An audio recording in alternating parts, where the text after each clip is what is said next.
Hey guys, welcome to the In Theory video for the How to Analyze Drama series. This video will give you some tips and ways into analysing drama. We've got a lot to talk about, so let's get started. Whether you're writing an exam question or an essay, you'll be approaching your analysis in basically the same way, through 4 steps which lead to the final step of creating an argument. Let's begin at the beginning with the first and most important step. Read the play. Obvious, right? But a lot of people skimp on this part. Really read the play, or the extract that you've been assigned. And don't just skim read it. Read it multiple times, especially if this is the first time you're seeing it. Before you start the fancy pants analysis work, make sure you understand what is literally happening in the play and what is literally being said. Otherwise, the subtleties won't jump out at you. And here's a top tip. Jot down any initial things that jump out at you while reading. These things that interest you will probably stand out for a reason and might be your way in later. Right. Next, we need to think about the question you're trying to answer. Whether you're writing in an exam or doing coursework, you'll be answering a question. So we need to break that question down. What are the key terms within the question? Are you supposed to be looking for certain literary techniques or a particular theme? Whatever it is, understand what the question is actually asking you to do, as that's going to influence the analysis that you perform and how you bring drama into it.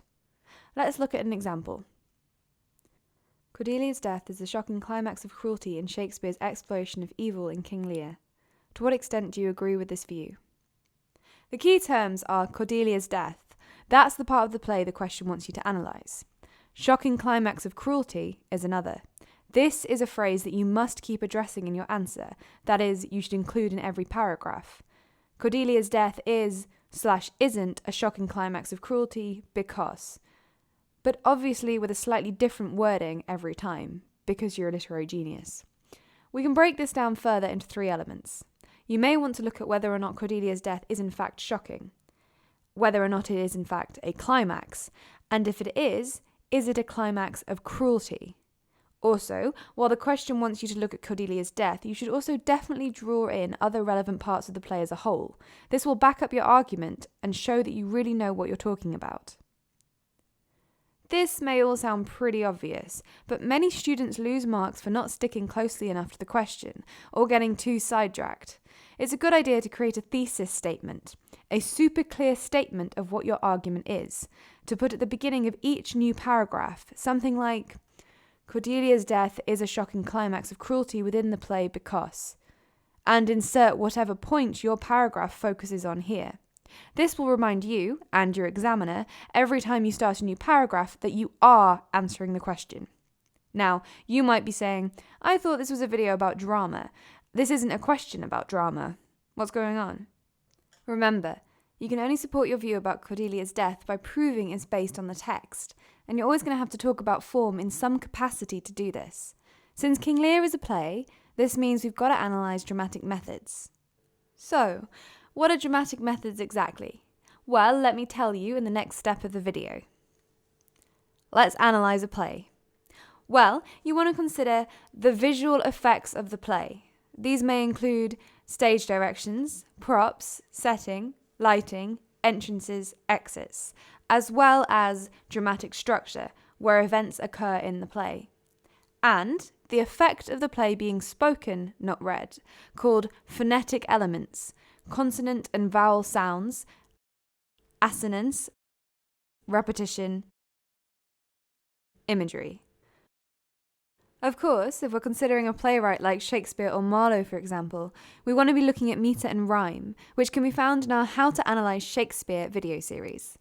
In this example, you can talk about any aspect of the play, form or not, as long as you relate it to whether it helps to make or not make Cordelia's death a shocking climax of the play's cruelty. But to get a good mark, you also need to talk about key aspects of the play's form that you might not see in poetry or prose. When you consider a scene, look for anything in the list above and consider the effect it creates. If you were looking at the scene in King Lear where Cordelia dies, the stage directions in particular would probably stand out to you. Re-enter King Lear, with Cordelia dead in his arms. Now, this may seem like a simple stage direction, but you can get loads of analysis out of this. At first glance, we know that it's a pretty blatantly tragic image, a father carrying his dead child in his arms. It's certainly an image that evokes the effect of pathos and makes the audience feel sympathy. But what if I told you that the stage image of King Lear carrying Cordelia in his arms is a reference to another very famous image, the Pieta, the image of the Virgin Mary holding Christ's dead body in her arms. The Pieta was created to depict the idea of the martyr bringing redemption to mankind, and creating a communion between God and man. Without considering the stage directions, we would never have been able to draw this link, but now we can make an argument like, Cordelia's death is presented as a shocking climax of the cruelty within King Lear.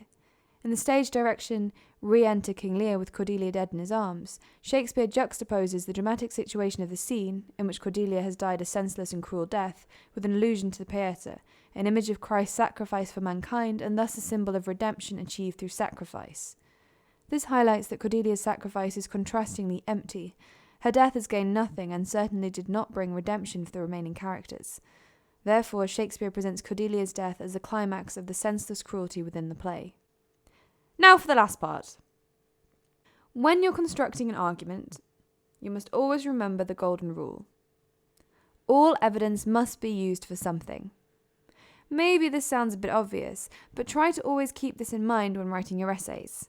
You can't just point out different dramatic or linguistic features of the text, fun as this is. You have to relate them back to the argument that you're creating. In the example above, you're collecting evidence to prove your theory, whether Cordelia's death is or isn't the shocking climax of the play's cruelty. Spotting the reference to the Pieta alone would be impressive, but useless. It's no use saying line X is a metaphor.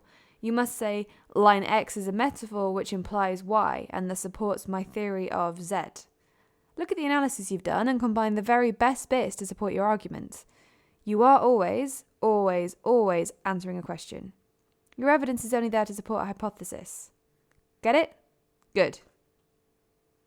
And there we go. So let's wrap it up in a good old conclusion. Here's my advice. 1. Read the play and work out what it's about. 2. Carefully think about the question you're trying to answer. 3.